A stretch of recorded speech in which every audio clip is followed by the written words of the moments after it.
Kekuatan pengaruh adalah panduan mendalam untuk memahami bagaimana emosi membentuk perilaku manusia dan bagaimana Anda dapat menggunakannya secara positif dalam membangun koneksi yang kuat dengan orang lain. Pengaruh yang sejati tidak hanya lahir dari kata-kata yang terucap, melainkan dari cara Anda membuat orang merasa tentang diri mereka sendiri, tentang Anda, dan tentang gagasan yang Anda sampaikan. Buku ini mengungkap rahasia di balik seni memengaruhi dengan empati, kendali diri, dan komunikasi yang tulus, membantu Anda menyentuh hati, menggerakkan pikiran, dan menciptakan dampak yang berarti dalam kehidupan orang lain. Siapkah Anda menjelajahi kekuatan luar biasa yang ada dalam diri Anda untuk menginspirasi, membimbing, dan membawa perubahan positif? Bab 1. Kekuatan emosi dalam pengaruh. Pernahkah Anda merasa tergerak oleh sebuah pidato yang penuh semangat atau merasakan ikatan yang begitu kuat hanya dari tatapan mata seseorang? Itu bukan sekadar kebetulan. Emosi adalah kekuatan tak kasat mata yang mampu menggerakkan manusia lebih dalam daripada logika dan fakta semata. Di balik setiap keputusan yang kita buat, dari yang paling sederhana hingga yang mengubah hidup, ada dorongan emosional yang memengaruhi pilihan kita. Mengapa emosi begitu kuat? Karena emosi adalah inti dari pengalaman manusia. Ketika seseorang merasa dipahami, dihargai, atau terinspirasi, mereka cenderung membuka hati dan pikirannya. Sebaliknya, ketika emosi negatif seperti takut, marah, atau kecewa mendominasi, komunikasi menjadi terhambat, dan kepercayaan terkikis. Oleh karena itu, memahami dan mengelola emosi dengan bijak adalah kunci dalam seni memengaruhi. Logika mungkin bisa memberi arah, tetapi emosi adalah bahan bakar yang mendorong tindakan. Bayangkan seorang pemimpin yang menyampaikan visi besar dengan data dan angka yang lengkap, tetapi tanpa sentuhan emosi. Pesannya mungkin terdengar masuk akal, namun tidak menggugah.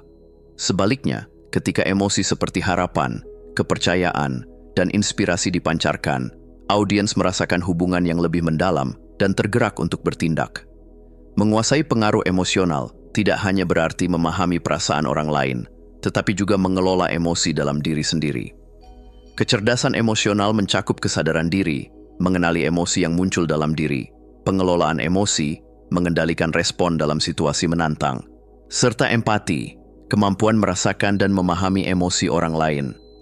Tanpa kecerdasan emosional, pengaruh akan terasa dangkal dan mudah rapuh.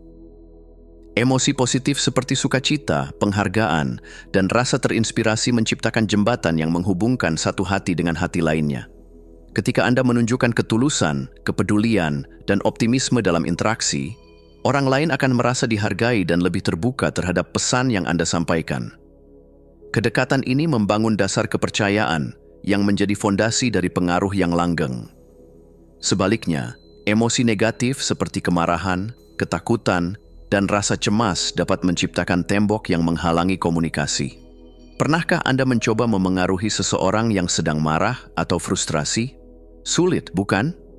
Itu karena emosi negatif mengaktifkan respons pertahanan yang membuat seseorang menutup diri. Untuk mengatasi ini, penting untuk mendekati situasi dengan ketenangan, mendengarkan dengan empati, dan menciptakan ruang aman bagi mereka untuk mengekspresikan perasaannya. Karena pada akhirnya, orang tidak akan selalu mengingat apa yang Anda katakan, tetapi mereka akan selalu mengingat bagaimana Anda membuat mereka merasa. Kunci pengaruh yang efektif bukan terletak pada kekuatan argumen, melainkan pada kekuatan koneksi emosional yang Anda bangun dengan orang lain. Di bab-bab selanjutnya, Anda akan belajar lebih dalam tentang bagaimana membaca, mengelola, dan memanfaatkan emosi dengan cara yang tulus dan penuh empati, menciptakan dampak positif yang berkelanjutan. Emosi adalah kekuatan, gunakan dengan bijak. Bab 2. Membaca emosi. Pernahkah Anda merasa benar-benar dipahami, seolah seseorang melihat langsung ke dalam hati Anda tanpa menghakimi? Atau mungkin sebaliknya, pernahkah Anda merasa diabaikan meskipun berbicara dengan penuh kejujuran? Perbedaan antara kedua pengalaman itu adalah satu keterampilan penting yang seringkali terabaikan, empati. Empati bukan sekadar memahami kata-kata yang diucapkan seseorang, melainkan merasakan makna di balik kata-kata tersebut. Ini adalah kemampuan untuk masuk ke dalam dunia emosional orang lain, memahami rasa sakit, harapan, ketakutan, dan impian mereka. Dalam dunia yang seringkali sibuk dan penuh distraksi, menjadi seseorang yang benar-benar hadir dengan empati adalah sebuah kekuatan yang dapat membangun kepercayaan, memperdalam hubungan, dan membuka pintu pengaruh yang tulus. Ketika seseorang merasa benar-benar didengar dan dipahami, mereka lebih cenderung membuka diri, mempercayai Anda, dan menerima perspektif yang Anda tawarkan. Sebaliknya, ketika seseorang merasa diabaikan atau disalahpahami, mereka cenderung menarik diri atau bahkan menjadi defensif. Empati adalah jembatan emosional yang menghubungkan satu hati dengan hati lainnya. Dengan empati, Anda tidak hanya mendengar, tetapi merasakan. Anda tidak hanya mengamati, tetapi mengalami bersama. Inilah inti dari pengaruh emosional yang mendalam. Empati dimulai dari kemampuan mendengarkan secara aktif, bukan hanya menunggu giliran berbicara, melainkan benar-benar hadir dalam momen tersebut.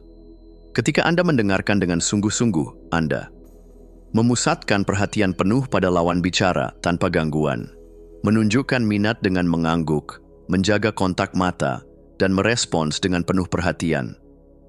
Menghindari asumsi dan membiarkan orang lain menyelesaikan pikirannya sepenuhnya. Mendengarkan aktif seperti ini menciptakan ruang aman bagi orang lain untuk mengekspresikan perasaannya dengan jujur, tanpa takut dihakimi. Seringkali, emosi yang paling dalam justru tidak terungkap lewat kata-kata, melainkan melalui bahasa tubuh yang halus, senyum yang dipaksakan, tatapan yang menghindar, atau bahu yang merosot. Menjadi peka terhadap bahasa tubuh seperti ini memungkinkan Anda untuk menangkap ketidaksesuaian antara kata-kata dan emosi yang sebenarnya. Menyelami lebih dalam dengan bertanya dengan lembut seperti, "Saya merasa ada sesuatu yang mengganggumu. Apakah kamu ingin berbicara tentang itu?" Memberikan empati yang lebih tulus dengan merespons emosi yang nyata, bukan hanya kata-kata yang diucapkan. Ketika Anda mampu membaca seseorang dengan perhatian yang tulus, orang tersebut akan merasa dilihat dan dipahami dengan lebih dalam. Empati tidak hanya tentang memahami, tetapi juga membantu orang lain mengungkapkan perasaan yang mungkin terpendam. Pertanyaan terbuka seperti, "Apa yang sedang kamu rasakan saat ini?" Bisa ceritakan lebih banyak tentang pengalaman itu? Apa yang paling mengganggumu dari situasi ini? Memberikan ruang bagi seseorang untuk berbagi dengan jujur, membantu mereka merasa dihargai dan dipahami lebih dalam. Empati sejati melibatkan kemampuan untuk melihat dunia dari perspektif orang lain, seolah-olah Anda berjalan dalam sepatu mereka. Cobalah bertanya pada diri sendiri, jika aku berada di posisi mereka, apa yang mungkin aku rasakan? Apa yang membuat mereka bereaksi seperti ini? Apa yang mungkin mereka butuhkan saat ini?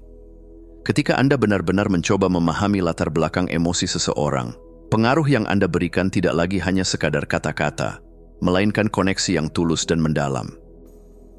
Pada akhirnya, membaca emosi dan berempati bukan hanya soal menjadi pengaruh yang efektif, tetapi tentang menjadi manusia yang lebih peka dan peduli. Empati memungkinkan Anda untuk terhubung, memahami, dan menginspirasi dengan cara yang melampaui logika. Dalam dunia yang haus akan koneksi tulus, menjadi seseorang yang mampu membaca dan merespons emosi dengan kepekaan adalah salah satu bentuk kekuatan yang paling berharga. Dengan empati, Anda tidak hanya mengubah percakapan, Anda bisa mengubah hidup. Bab 3. Membangun koneksi yang tulus. Pernahkah Anda merasakan momen di mana Anda benar-benar terhubung dengan seseorang, bukan sekadar berbicara, tetapi merasa dipahami, dilihat, dan diterima apa adanya? Momen seperti itu jarang, namun begitu kuat, karena melibatkan esensi koneksi yang sejati, hubungan yang tulus. Dalam dunia yang serba cepat, percakapan seringkali hanya menjadi pertukaran kata yang dangkal, penuh dengan basa-basi atau sekadar formalitas. Namun, membangun koneksi yang tulus berarti melampaui permukaan, menciptakan ruang di mana seseorang merasa benar-benar dilihat dan didengar. Koneksi yang tulus bukan hanya kunci dalam membangun hubungan pribadi yang mendalam, tetapi juga fondasi dari pengaruh yang berkelanjutan. Ketika orang merasakan ketulusan dalam niat dan perhatian Anda, mereka akan lebih terbuka, lebih percaya, dan lebih siap untuk dipengaruhi secara positif. Setiap hubungan yang tulus dimulai dengan niat yang jernih, bukan untuk memanfaatkan atau mengendalikan, melainkan untuk benar-benar memahami dan mendukung orang lain. Ketika Anda berinteraksi dengan seseorang, tanyakan pada diri sendiri, apa yang ingin aku berikan dalam percakapan ini? Bagaimana aku bisa membuat orang ini merasa dihargai? Apa yang benar-benar dibutuhkan oleh orang ini saat ini? Ketulusan terasa. Orang lain dapat merasakan apakah Anda benar-benar hadir atau hanya menjalani formalitas. Ketika niat Anda jernih, hubungan yang terjalin akan terasa lebih dalam dan bermakna. Koneksi sejati terjadi saat Anda benar-benar hadir. Bukan hanya fisik, tetapi kehadiran penuh dalam kesadaran dan perhatian. Hadir sepenuhnya berarti menjaga kontak mata dengan tulus, bukan sekadar formalitas. Menyimak dengan hati tanpa memikirkan apa yang akan Anda katakan selanjutnya. Menyingkirkan distraksi seperti ponsel atau pikiran yang mengembara. Ketika seseorang merasa bahwa Anda benar-benar hadir untuk mereka akan lebih terbuka, merasa dihargai, dan merasakan ikatan emosional yang mendalam. Tidak ada hubungan yang tulus tanpa kejujuran. Menjadi autentik berarti menunjukkan diri Anda apa adanya, dengan segala kelebihan dan kekurangan. Kejujuran menciptakan ruang di mana orang lain merasa aman untuk menunjukkan sisi rapuh mereka. Sebaliknya, berpura-pura atau berusaha menyenangkan semua orang justru menciptakan jarak emosional. Cobalah untuk berbicara dari hati. Bahkan saat itu terasa rentan, aku menghargai kepercayaan yang kamu berikan padaku. Aku ingin jujur tentang perasaanku terhadap hal ini. Ketika Anda berani tampil apa adanya, Anda memberi izin bagi orang lain untuk melakukan hal yang sama.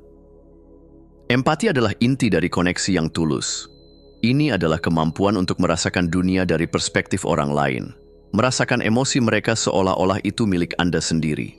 Menggunakan empati dalam membangun koneksi berarti mengakui perasaan orang lain tanpa terburu-buru memberikan solusi. Menghindari menghakimi atau meremehkan pengalaman mereka. Merespons dengan kalimat seperti, "Aku bisa merasakan betapa pentingnya hal ini bagimu." Empati mengubah percakapan biasa menjadi momen yang penuh makna. Seringkali kita takut untuk menunjukkan sisi rapuh kita karena khawatir terlihat lemah. Namun, kerentanan justru adalah kekuatan terbesar dalam membangun koneksi yang tulus. Ketika Anda berani mengungkapkan perasaan, ketakutan, atau harapan terdalam Anda, itu mengundang keintiman yang sejati dalam hubungan.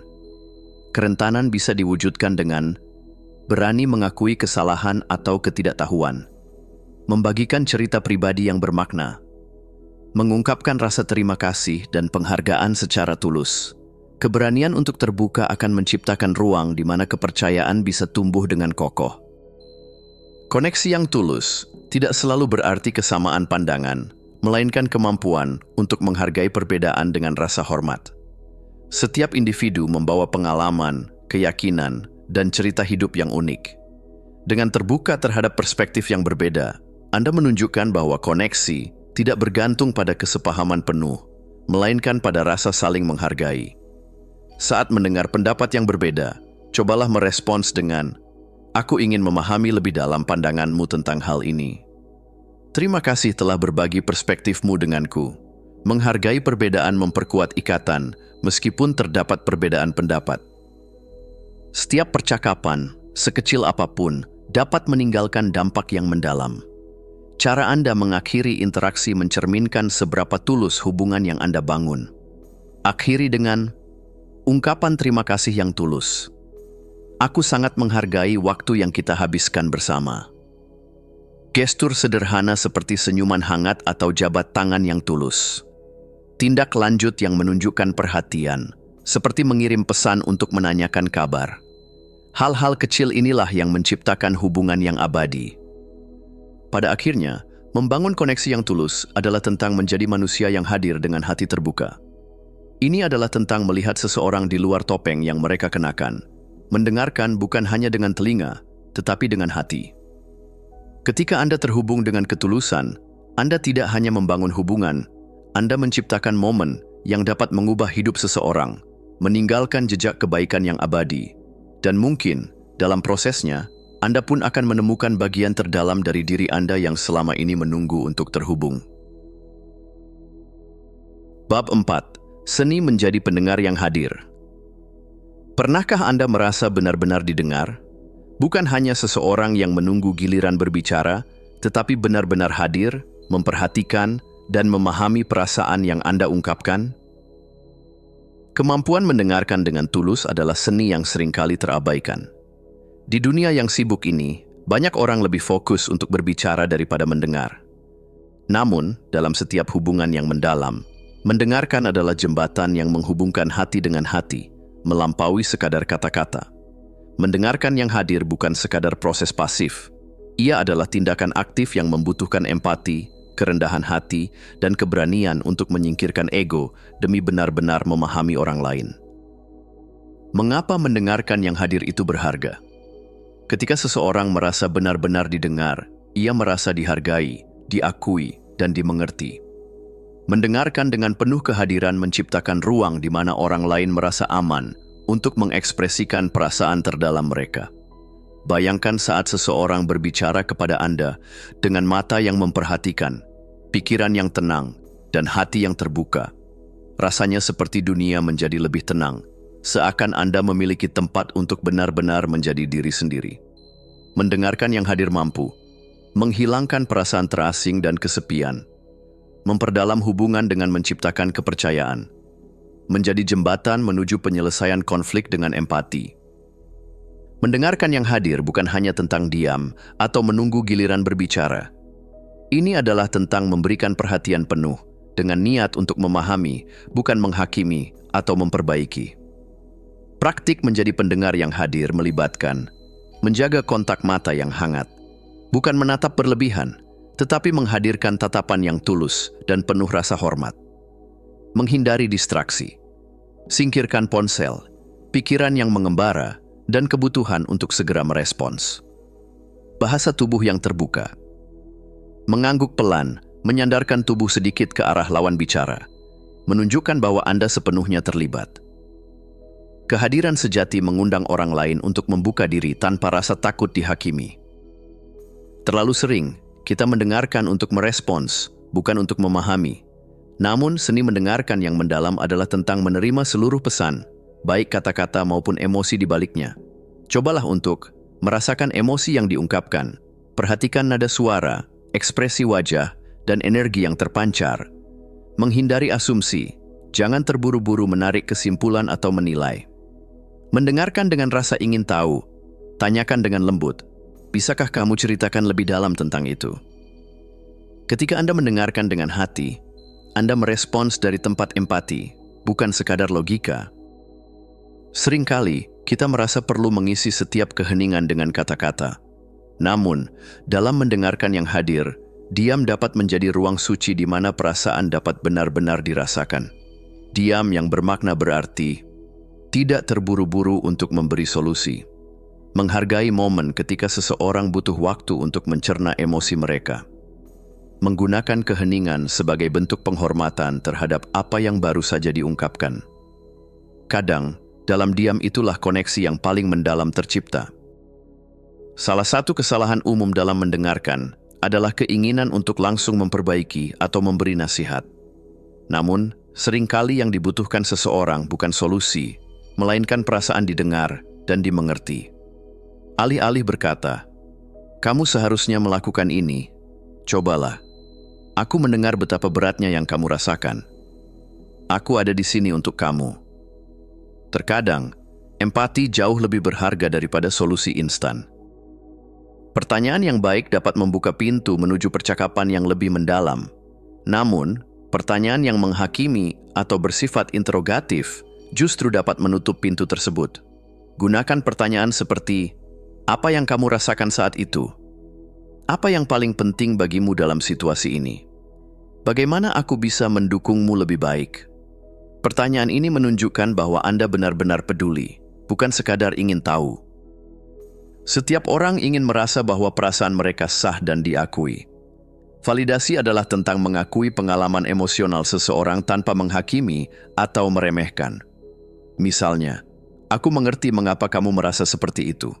Itu wajar jika kamu merasa sedih dalam situasi ini." Validasi bukan berarti Anda harus setuju, tetapi menghormati pengalaman emosional orang lain sebagai sesuatu yang nyata. Setiap percakapan yang tulus memiliki kekuatan untuk mengubah hati, bahkan yang penuh luka. Akhiri percakapan dengan cara yang menunjukkan bahwa Anda benar-benar peduli. Misalnya, "Aku menghargai kepercayaanmu untuk berbagi cerita ini denganku.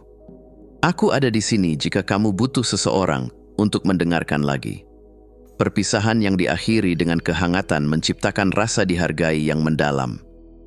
Dalam dunia yang penuh dengan suara bising dan percakapan dangkal, menjadi pendengar yang hadir adalah hadiah yang langka dan berharga. Ketika Anda memilih untuk benar-benar hadir, mendengarkan dengan hati terbuka, dan menghormati perasaan orang lain, Anda tidak hanya membangun hubungan yang lebih dalam, Anda menginspirasi perubahan. Karena terkadang, yang benar-benar kita butuhkan bukanlah jawaban, melainkan seseorang yang bersedia menemani kita dalam keheningan, dengan hati yang benar-benar mendengar.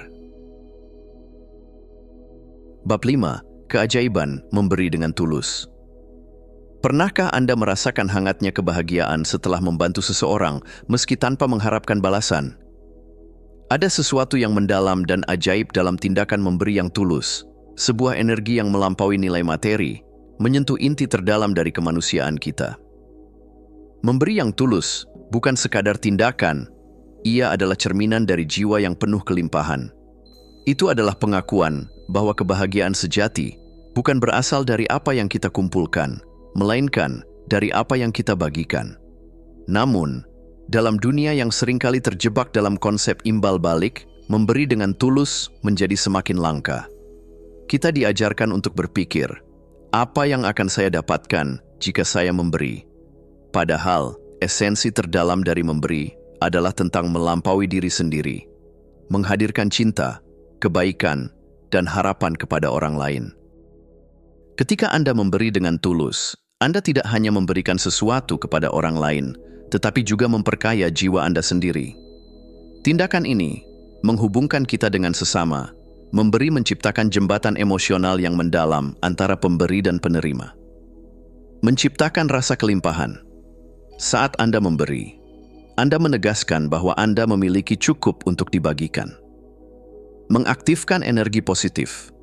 Memberi yang tulus memancarkan frekuensi cinta, kebaikan, dan empati yang menggetarkan hati orang lain. Memberi yang tulus adalah bahasa universal yang melampaui kata-kata. Itu adalah senyuman yang menghangatkan, pelukan yang menyembuhkan, atau sekadar kehadiran yang mendukung. Seringkali, kita menahan diri untuk memberi karena takut kehilangan atau merasa tidak cukup. Namun, keajaiban memberi yang sejati lahir dari kesadaran bahwa kelimpahan sejati tidak diukur dari seberapa banyak yang kita miliki, melainkan dari keyakinan bahwa kita cukup. Memberi dari kelimpahan adalah saat Anda berbagi waktu meski sibuk, karena menyadari bahwa kehadiran Anda berharga. Anda berbagi kata-kata positif, meski diri sendiri sedang menghadapi tantangan. Anda memberi kesempatan, meski tahu ada risiko. Memberi dari kelimpahan mengingatkan bahwa kita tidak perlu menunggu menjadi sempurna atau berkelimpahan secara materi untuk berbagi. Memberi yang tulus bukan tentang apa yang akan saya dapatkan setelah ini, atau apakah orang lain akan menghargai saya. Itu adalah pemberian yang bebas dari ego. Memberi tanpa perlu diakui atau dipuji. Menghargai proses, bukan hasil. Memberi karena ingin berbagi, bukan untuk mengontrol hasil. Melepaskan kepemilikan. Setelah memberi, tidak ada keterikatan dengan apa yang diberikan. Coba renungkan, ketika matahari bersinar, ia tidak menuntut bunga untuk berterima kasih. Ia hanya bersinar, karena itulah kodratnya. Begitu pula dengan memberi yang tulus. Itu adalah perpanjangan dari siapa diri kita.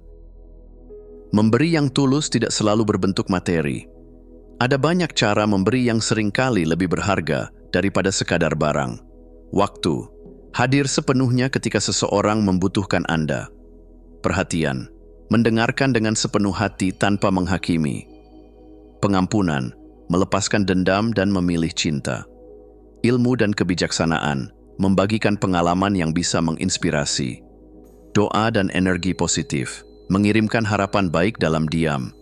Memberi dengan tulus adalah tentang berbagi apa yang bermakna, meski kadang tidak terlihat secara kasat mata. Ketulusan adalah kunci dalam memberi. Tanpa ketulusan, pemberian menjadi sekadar transaksi emosional yang hampa. Tanda-tanda memberi yang tulus meliputi, Anda merasa lega setelah memberi, bukan terbebani. Tidak ada rasa ingin mengontrol penerima.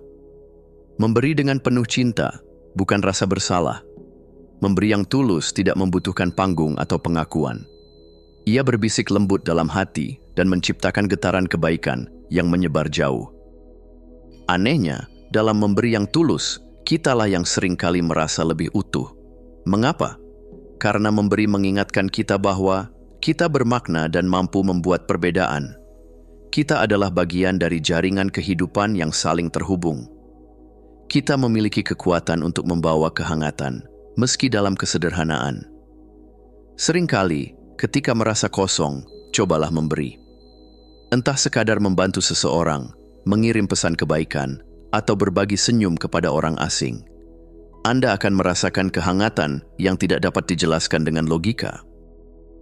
Mengapa dunia butuh lebih banyak memberi yang tulus? Di dunia yang penuh dengan kesalahpahaman, konflik, dan ego yang berusaha mendominasi, memberi yang tulus adalah sebuah revolusi diam-diam yang mengingatkan kita pada esensi manusiawi kita. Saat seseorang memberi dengan tulus, ia mengajarkan kepada dunia bahwa kebaikan masih ada. Meski dalam kesederhanaan, cinta tetap nyata. Cinta tidak terbatas. Kita bisa saling membantu tanpa mengurangi kebahagiaan diri. Manusia terhubung. Bahwa dalam setiap tindakan baik, ada pantulan kasih yang menghubungkan kita semua. Bayangkan jika setiap orang memilih untuk memberi dengan tulus, bahkan dalam bentuk terkecil. Dunia akan dipenuhi dengan lebih banyak cahaya, pengertian, dan harapan. Memberi dengan tulus adalah salah satu bentuk cinta paling murni. Itu adalah bahasa hati yang melampaui perbedaan, sebuah pengingat bahwa kebaikan, sekecil apapun, memiliki kekuatan mengubah dunia. Ketika Anda memberi, Anda tidak hanya memperkaya orang lain, Anda memperkaya diri sendiri dengan rasa syukur, koneksi, dan makna yang mendalam. Jadilah cahaya bagi dunia dengan memberi dari tempat yang paling tulus dalam hati Anda. Karena dalam memberi, kita menemukan kembali diri kita sendiri. Bab 6. Keajaiban bersyukur dalam setiap keadaan. Pernahkah Anda merasakan kehangatan di dalam hati hanya dengan mengucap terima kasih atas hal-hal kecil dalam hidup? Bersyukur bukan sekadar ungkapan, melainkan getaran yang mampu mengubah cara kita memandang dunia. Sebuah keajaiban yang terjadi ketika kita memilih untuk melihat kehidupan dengan penuh penghargaan. Bersyukur adalah jendela yang membuka cahaya di tengah kegelapan. Bukan berarti menutup mata dari tantangan hidup, melainkan memilih untuk melihat makna yang tersembunyi di baliknya. Namun, dalam hiruk-pikuk kehidupan modern, seringkali kita terjebak dalam keinginan yang tiada habisnya. Kita lupa bahwa kebahagiaan sejati bukanlah tentang memiliki segalanya, melainkan tentang menyadari bahwa apa yang kita miliki saat ini sudah lebih dari cukup. Mengapa bersyukur begitu kuat? Bersyukur adalah kekuatan yang mampu mengubah luka menjadi pelajaran, rasa kurang menjadi kelimpahan, dan kekosongan menjadi makna yang mendalam. Ketika Anda bersyukur, Anda menghargai kehidupan sepenuhnya. Setiap momen menjadi berharga, meskipun sederhana. Anda berfokus pada kelimpahan. Alih-alih melihat kekurangan, Anda mulai menyadari betapa banyaknya berkah yang sudah Anda miliki. Anda menjadi lebih bahagia. Bersyukur melepaskan hormon positif yang meningkatkan kesejahteraan emosional. Bersyukur adalah seni menemukan keajaiban dalam hal-hal yang seringkali terabaikan. Udara yang kita hirup, kesehatan yang mendukung kita, dan cinta yang hadir di sekitar kita. Mudah bersyukur ketika segala sesuatu berjalan sesuai harapan. Namun, bagaimana ketika hidup terasa berat? Inilah ujian sejati dari rasa syukur. Mampukah kita menemukan makna bahkan di tengah badai? Saat mengalami kehilangan, bersyukur atas kenangan dan pelajaran yang pernah ada. Saat menghadapi kegagalan, bersyukur karena setiap kesalahan membawa kebijaksanaan baru. Saat dunia terasa gelap, Bersyukur karena setiap malam yang gelap selalu diikuti fajar yang terbit. Bersyukur dalam kesulitan bukan berarti menyangkal rasa sakit, melainkan mengizinkan diri untuk melihat bahwa di balik semua kesedihan, ada pertumbuhan yang sedang terjadi. Mengapa bersyukur membawa keajaiban? Bersyukur adalah magnet energi positif yang mengundang lebih banyak kebaikan dalam hidup. Ketika Anda bersyukur dengan sepenuh hati, hubungan menjadi lebih hangat, mengungkapkan rasa terima kasih memperdalam koneksi dengan orang lain. Mental menjadi lebih tangguh. Bersyukur mengajarkan kita untuk melihat kehidupan dengan sudut pandang yang lebih positif. Kesehatan meningkat. Penelitian menunjukkan bahwa bersyukur dapat menurunkan stres dan meningkatkan kesejahteraan fisik. Bersyukur bukan hanya tentang mengucapkan kata-kata, tetapi tentang merasakan kedamaian yang lahir dari penerimaan dan penghargaan mendalam terhadap kehidupan. Rasa syukur adalah kebiasaan yang dapat dilatih. Tidak perlu menunggu momen besar untuk bersyukur. Keajaiban terletak dalam hal-hal kecil yang terjadi setiap hari. Berikut cara menghidupkan rasa syukur dalam kehidupan sehari-hari. 1. Mulai hari dengan rasa syukur. Setiap pagi, tanyakan pada diri sendiri, apa yang bisa aku syukuri hari ini? Bahkan hal sederhana seperti bangun dengan tubuh yang sehat adalah anugerah yang luar biasa. 2. Tulis jurnal syukur. Luangkan waktu setiap malam untuk mencatat 3 hal yang Anda syukuri hari itu. Ini melatih pikiran untuk lebih peka terhadap hal-hal positif dalam hidup. 3. Ekspresikan rasa terima kasih pada orang lain.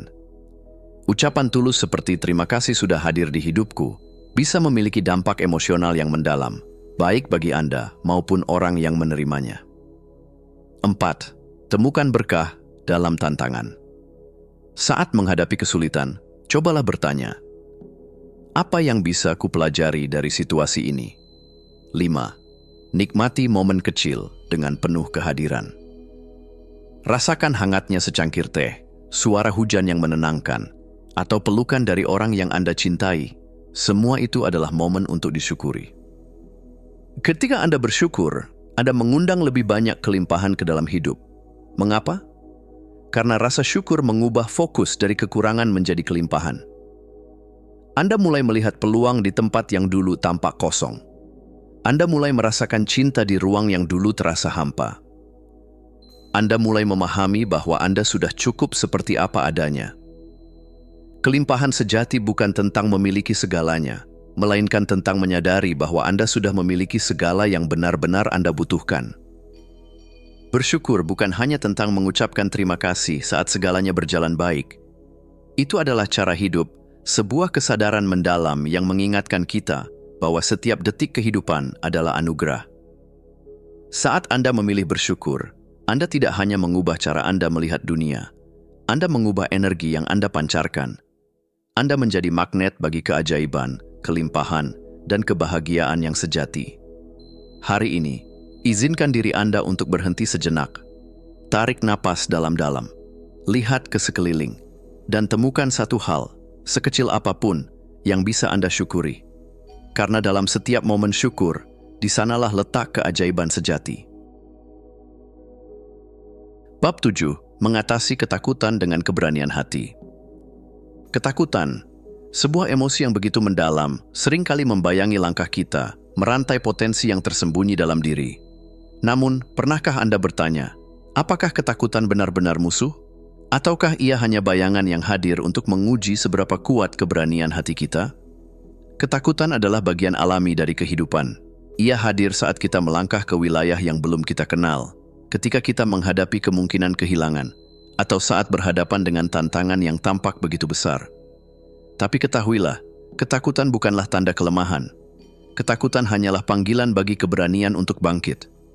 Keberanian bukanlah ketiadaan rasa takut. Keberanian adalah memilih untuk melangkah, meski ketakutan itu hadir.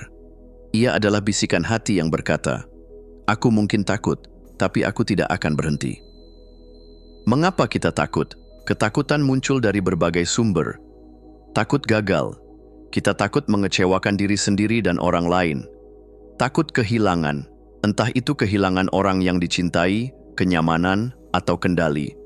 Takut ditolak, kekhawatiran tidak diterima, dianggap tidak cukup baik, takut pada ketidakpastian. Ketika masa depan tampak seperti lautan yang tidak kita pahami. Namun, di balik setiap ketakutan, tersembunyi pelajaran berharga, bahwa hidup mengundang kita untuk tumbuh, untuk memperluas batasan diri, untuk menemukan kekuatan yang selama ini kita ragukan. Mengatasi ketakutan tidak selalu berarti melawan dengan keras. Terkadang, keberanian hadir dalam kelembutan. Menerima ketakutan sebagai bagian dari diri. Jangan menolaknya. Rasakan dan akui bahwa ketakutan adalah bagian dari perjalanan. Berbicara dengan ketakutan Anda. Tanyakan, apa yang ingin kau ajarkan padaku? Melangkah meski terasa gemetar. Tindakan kecil yang diambil dengan gentar tetaplah sebuah keberanian. Bayangkan seorang anak yang belajar berjalan. Ia takut terjatuh, namun tetap mencoba. Jatuh, bangkit, mencoba lagi, sampai akhirnya ia bisa berlari. Ketakutan, pada hakikatnya, adalah guru yang mengajarkan kita untuk belajar dari kegagalan. Ketakutan gagal membimbing kita untuk lebih bijaksana, menghargai perjalanan. Ketakutan mengingatkan bahwa proses jauh lebih berharga daripada hasil akhir. Menemukan diri sejati. Saat kita menghadapi ketakutan terdalam, di sanalah kita benar-benar menemukan siapa diri kita. Suatu ketika, ada seorang petualang yang ingin menaklukkan gunung tertinggi di desanya. Namun setiap kali ia berdiri di kaki gunung, ketakutan menyergapnya. Bagaimana jika aku jatuh? Bagaimana jika aku gagal? Hingga suatu hari, seorang bijak berkata kepadanya, "Naiklah, bukan untuk menaklukkan gunung, tetapi untuk menemukan dirimu sendiri." Dengan langkah gemetar, ia mulai mendaki. Setiap pijakan penuh rasa takut, namun ia terus melangkah. Di tengah perjalanan, ia sadar bahwa tantangan sebenarnya bukanlah puncak gunung, melainkan melampaui ketakutannya sendiri. Ketika ia mencapai puncak, ia bukan hanya melihat keindahan dunia, tetapi juga keindahan kekuatan yang selama ini tersembunyi dalam dirinya. Berikut cara mengatasi ketakutan dengan keberanian hati. 1. Hadapi dengan kesadaran penuh. Jangan lari dari ketakutan. Hadapi dengan penuh kesadaran dan tanyakan, apa yang sebenarnya aku takutkan? 2. Ambil langkah kecil. Keberanian tidak selalu muncul dalam bentuk langkah besar. Tindakan kecil yang konsisten adalah wujud nyata keberanian. 3. Ingat alasan Anda memulai. Ketika ketakutan menghampiri, ingat kembali alasan Anda memulai perjalanan ini. Biarkan alasan itu menjadi cahaya yang menuntun Anda. 4. Beri diri Anda kasih sayang. Jangan keras pada diri sendiri. Menghadapi ketakutan adalah proses. Beri ruang untuk merasakan, sembari terus melangkah maju. 5. Visualisasikan keberhasilan. Bayangkan diri Anda telah melampaui ketakutan, rasakan kemenangan, kedamaian, dan kebanggaan yang hadir. Ketika kita memilih keberanian, hidup kita berubah, hubungan menjadi lebih dalam, kita berani terbuka dan jujur, impian menjadi lebih nyata, kita melangkah untuk mewujudkan apa yang dulu hanya ada dalam angan. Diri menjadi lebih otentik, kita berhenti berpura-pura dan mulai menjalani hidup dengan kejujuran hati. Ketakutan akan selalu ada, namun ia bukan musuh. Ia adalah undangan bagi keberanian untuk bersinar. Hari ini, izinkan diri Anda merangkul ketakutan itu dengan lembut. Dengarkan pesannya, tetapi jangan biarkan ia menahan langkah Anda. Karena di balik ketakutan, ada versi diri Anda yang lebih kuat, lebih berani, dan lebih penuh cahaya menanti untuk ditemukan. Jadi, apa langkah pertama yang akan Anda ambil hari ini? Bab 8, Ilusi Kontrol dan Seni Melepaskan. Pernahkah Anda merasa seolah segala sesuatu harus berjalan sesuai dengan rencana? Bahwa jika Anda tidak mengendalikan setiap detail kehidupan, segalanya akan berantakan? Perasaan itu begitu manusiawi.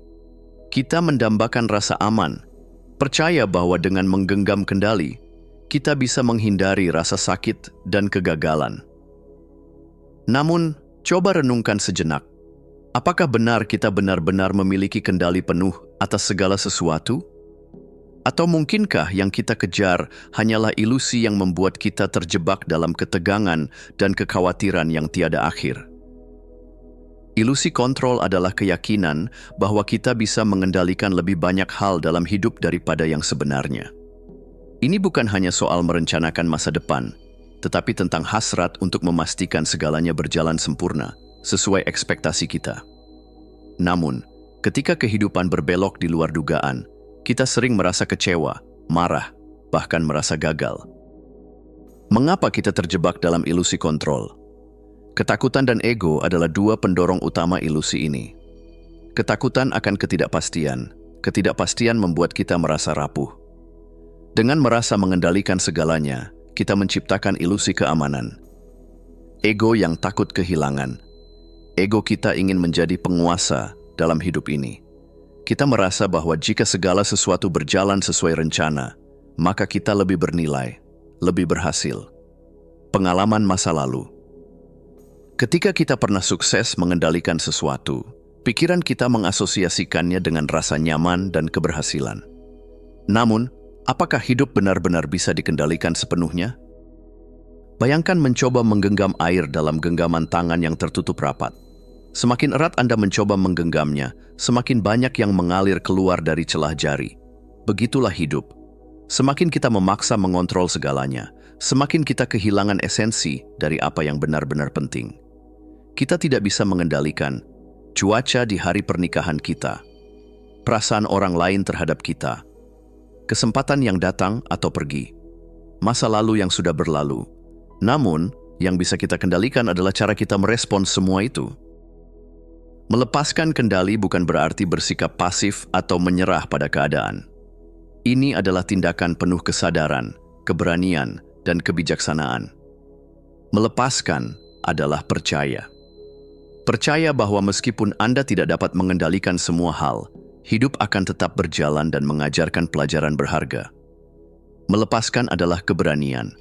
Berani menghadapi ketidakpastian dengan hati yang terbuka, tanpa rasa takut berlebihan. Melepaskan adalah kebebasan, bebas dari beban ekspektasi yang menyesakkan. Berikut langkah menuju kebebasan. Seni melepaskan dengan hati terbuka. 1. Sadari apa yang bisa dan tidak bisa dikendalikan. Tuliskan 2 daftar. Hal yang dapat saya kendalikan dan hal yang tidak dapat saya kendalikan. Fokus hanya pada daftar pertama. 2. Berlatih membiarkan hal-hal kecil berlalu. Cobalah dengan hal kecil.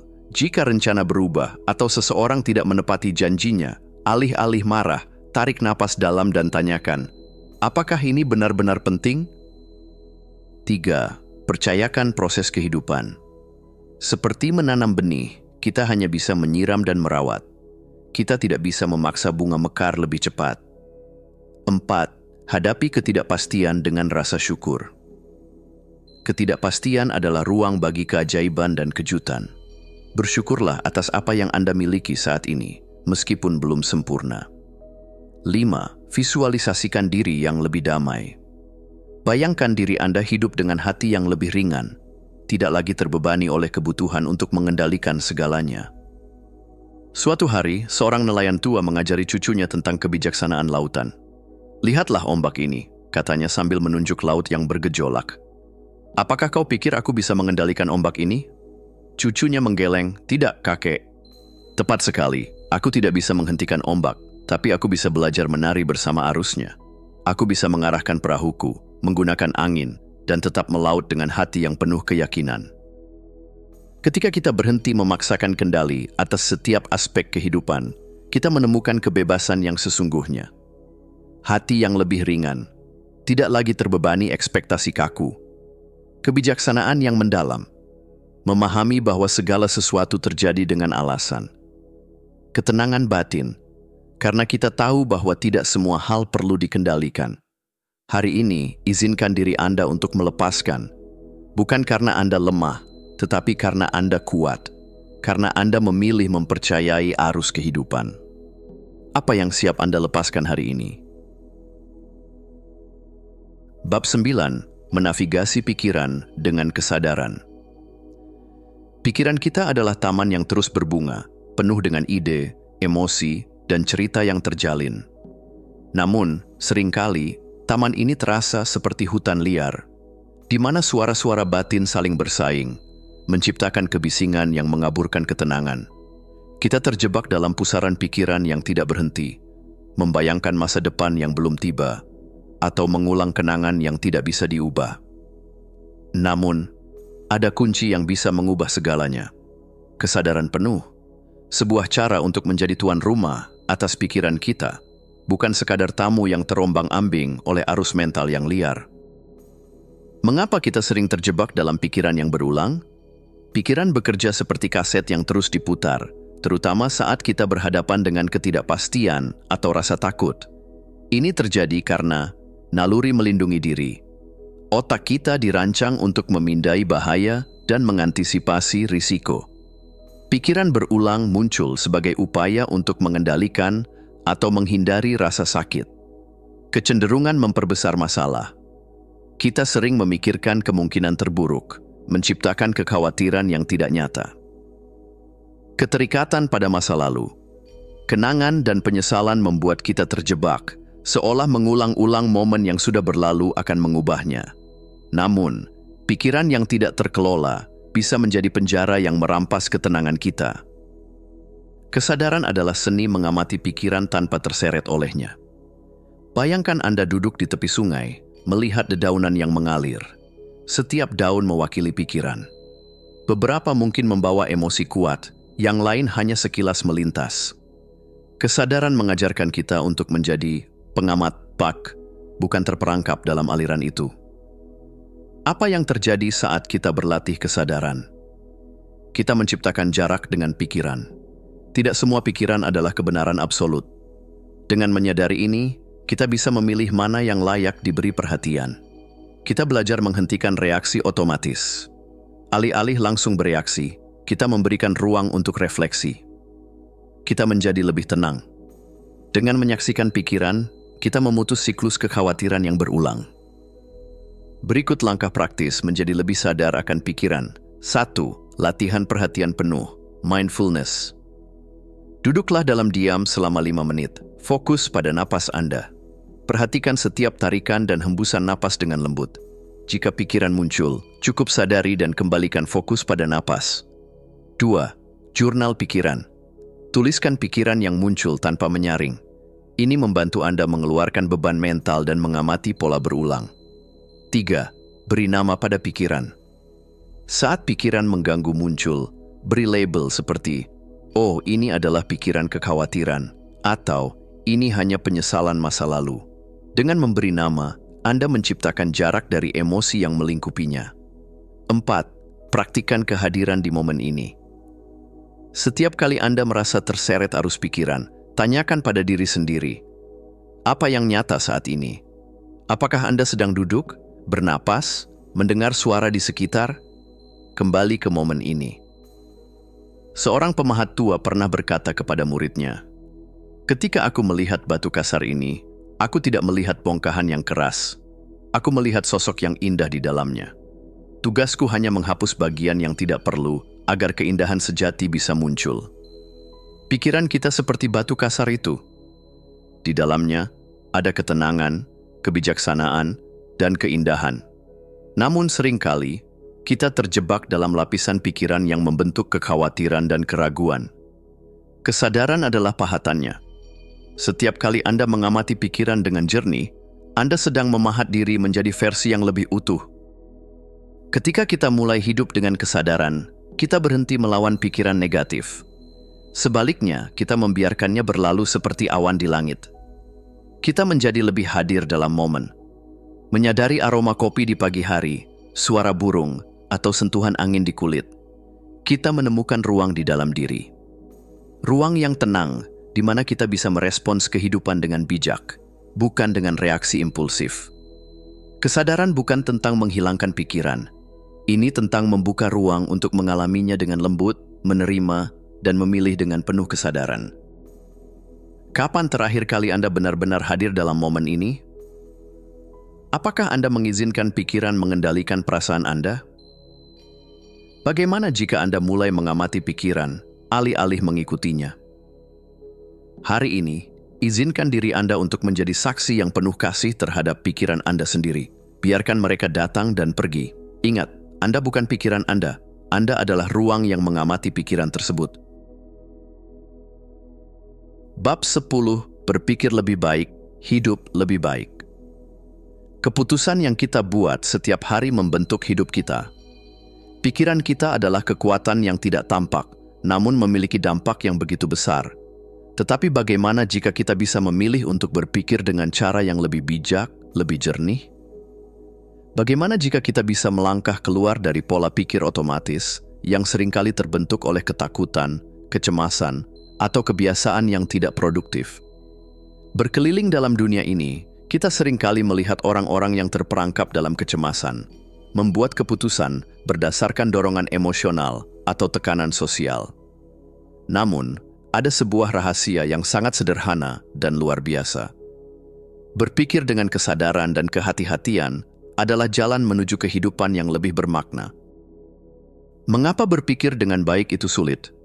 Pikiran kita cenderung bergerak cepat, dan kebanyakan dari kita hidup dalam pola pikir yang didorong oleh reaksi instan. Sistem satu kita, pikiran cepat yang bekerja otomatis, memenuhi sebagian besar keputusan sehari-hari. Ini adalah cara otak kita menghemat energi, tapi juga sering membuat kita terjebak dalam keputusan impulsif yang kemudian kita sesali. Kenapa ini bisa terjadi? 1. Pikiran cepat itu efisien. Otak kita secara alami mencari cara tercepat untuk bertindak. Ini bukan hal yang buruk, tetapi seringkali keputusan yang cepat justru membawa kita pada kesalahan atau penyesalan. 2. Pengaruh emosi. Ketika kita tidak mengelola emosi dengan baik, kita cenderung bereaksi berdasarkan perasaan, bukan berpikir rasional. Rasa marah, cemas, atau takut bisa dengan mudah mengubah cara kita melihat dunia dan membuat keputusan yang impulsif. 3. Pola lama yang terbentuk. Pikiran kita memiliki kecenderungan untuk terjebak dalam pola berulang. Kecenderungan ini bisa jadi sangat kuat, terutama ketika kita seringkali memilih cara berpikir yang nyaman meski tidak produktif. Suka sekali, pikiran adalah alat yang luar biasa, tetapi jika tidak diarahkan dengan bijak, ia bisa berputar tanpa henti, membawa kita ke tempat yang tidak kita inginkan. Berpikir dengan baik bukan hanya tentang menjadi rasional, itu adalah tentang menggunakan pikiran kita untuk membawa kedamaian, kebijaksanaan, dan keseimbangan dalam hidup kita. Berikut cara berpikir dengan lebih baik. 1. Perlambat langkahmu. Ketika keputusan datang, cobalah untuk memperlambat langkah. Berhenti sejenak dan beri ruang untuk refleksi. Anda tidak perlu langsung bereaksi. Dalam keheningan ini, Anda memberi kesempatan pada pikiran yang lebih dalam untuk muncul, bukan hanya pemikiran spontan yang seringkali didorong oleh emosi atau kebiasaan. 2. Sadari pikiran Anda.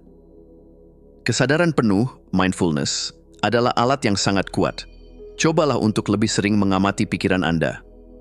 Ketika Anda sadar akan apa yang Anda pikirkan, Anda bisa lebih objektif menilai apakah pikiran tersebut membantu atau malah membatasi Anda.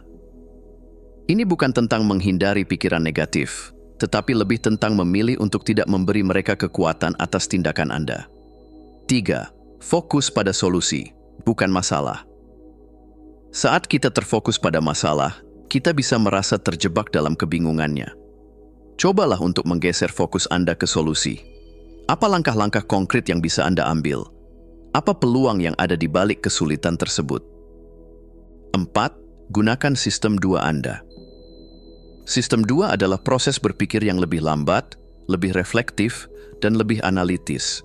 Ini adalah tempat kita mencari pemahaman yang lebih dalam dan mempertimbangkan konsekuensi jangka panjang dari keputusan kita. Alih-alih bertindak berdasarkan dorongan pertama, luangkan waktu untuk mengevaluasi pilihan Anda secara lebih hati-hati dan penuh pertimbangan. 5. Terima ketidaksempurnaan. Berpikir dengan bijak tidak berarti Anda harus membuat keputusan yang sempurna. Semua orang membuat kesalahan. Namun, kesalahan adalah bagian dari proses belajar. Saat Anda menerima ketidaksempurnaan, Anda memberi diri Anda ruang untuk berkembang dan belajar dari pengalaman. Pikiran dan emosi kita terjalin erat. Ketika kita merasa cemas, marah, atau takut, pikiran kita bisa menjadi sangat terdistorsi. Tetapi emosi juga bisa menjadi guru yang bijaksana jika kita tahu cara mendengarnya tanpa terjebak di dalamnya. Cemas. Saat kecemasan datang, ini adalah tanda bahwa ada ketidakpastian yang perlu kita hadapi. Alih-alih mencoba menghindarinya, kita bisa mulai bertanya, apa yang saya takuti dan bagaimana saya bisa menanggapinya dengan keberanian? Marah. Kemarahan seringkali muncul karena rasa tidak adil atau batas yang dilanggar. Alih-alih membiarkan amarah menguasai kita bisa bertanya, apa yang bisa saya lakukan untuk mengubah situasi ini secara konstruktif? Kesedihan. Kesedihan adalah bentuk rasa kehilangan. Tetapi dalam kesedihan, kita bisa menemukan kebijaksanaan untuk merelakan dan melepaskan apa yang sudah lewat, membuka ruang untuk apa yang akan datang. Emosi bukanlah musuh, mereka adalah alat yang memberitahukan kita tentang keadaan batin kita. Dengan mengenali dan memahami emosi kita bisa lebih bijaksana dalam merespons. Berikut langkah-langkah untuk berpikir dengan lebih bijaksana. 1. Refleksi harian. Ambil waktu setiap hari untuk melihat kembali keputusan yang telah Anda buat. Apa yang berhasil? Apa yang bisa ditingkatkan? Ini bukan tentang menilai diri sendiri, tetapi lebih tentang belajar dari pengalaman. 2. Praktikan empati. Cobalah untuk melihat dunia dari perspektif orang lain. Ini membuka jalan untuk keputusan yang lebih bijaksana, karena kita memahami dampak tindakan kita terhadap orang lain. 3. Tanyakan pada diri sendiri, apakah ini membantu saya tumbuh? Setiap keputusan yang kita buat membawa kita lebih dekat atau menjauh dari versi terbaik diri kita. Pertimbangkan apakah tindakan tersebut sejalan dengan nilai dan tujuan hidup Anda. 4. Pelajari untuk melepaskan. Tidak semua hal dapat kita kontrol. Ada saatnya kita perlu melepaskan ketergantungan pada hasil dan menerima bahwa proses itu sendiri adalah bagian dari kehidupan. Ketika kita memilih untuk berpikir dengan lebih bijak, kita memilih untuk hidup dengan lebih penuh.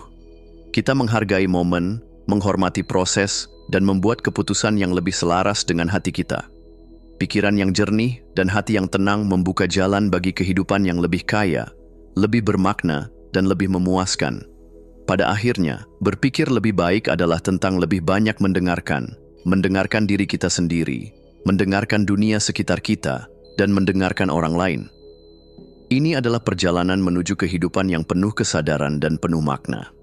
Mari kita mulai berpikir lebih bijaksana, karena dalam setiap pikiran yang penuh perhatian, ada kemungkinan tak terbatas untuk kehidupan yang lebih baik. Kesimpulan. Di dunia yang penuh dengan kebisingan dan kegelisahan, kita sering terlupa bahwa kekuatan terbesar kita terletak pada kemampuan untuk berpikir dengan bijak. Setiap keputusan yang kita buat adalah langkah kecil menuju kehidupan yang kita inginkan. Dengan memberi ruang bagi pikiran yang jernih dan penuh pertimbangan, kita dapat menciptakan kehidupan yang tidak hanya dipenuhi dengan keberhasilan, tetapi juga dengan kedamaian batin dan kepuasan sejati. Jangan biarkan kebiasaan otomatis dan reaksi instan menguasai hidup Anda. Ingatlah, berpikir lebih baik bukanlah tujuan, melainkan perjalanan. Perjalanan menuju kebijaksanaan, pemahaman, dan kehidupan yang lebih bermakna. Saat Anda memilih untuk berpikir dengan hati-hati, Anda memilih untuk hidup dengan penuh keberanian, kedamaian, dan potensi tak terbatas. Pikiran yang penuh kesadaran adalah pintu gerbang menuju masa depan yang lebih cerah. Masalah menjadi pelajaran, tantangan menjadi peluang, dan hidup menjadi anugerah yang lebih berharga setiap harinya.